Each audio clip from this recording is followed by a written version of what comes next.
As a leader, do you ever feel when you're with your team that they look to you to find all of the answers? Sometimes your very presence has this effect on them. Oh, well, mum or dad are here now, they'll solve it.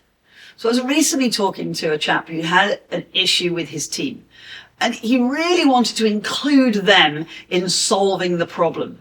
So what he did was he put the problem to them and said, what do you think? And they just sat there. They all just kind of sat on their hands and looked at him and went, well, I don't know. Now, my suggestion in that situation is put the criteria on a flip chart, on a board, or on a piece of paper for them, and then leave the room.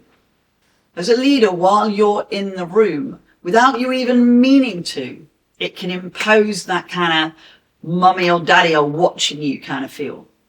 Leave them to it. You can put them into groups maybe to solve it. Depends on how big your team is. But just think about your presence in that room. And this isn't a criticism on anyone's personality. It can literally be the fact that it is your job title. So give them the problem, walk out of the room, and then say, I'll be back in, depending on how big the problem is. Is it 20 minutes? It shouldn't be too long, by the way. Don't leave them there for an hour and a half. Leave them there for half an hour. How are you doing? Coming back. You can leave again if you want. Sometimes it might only be for 10 minutes.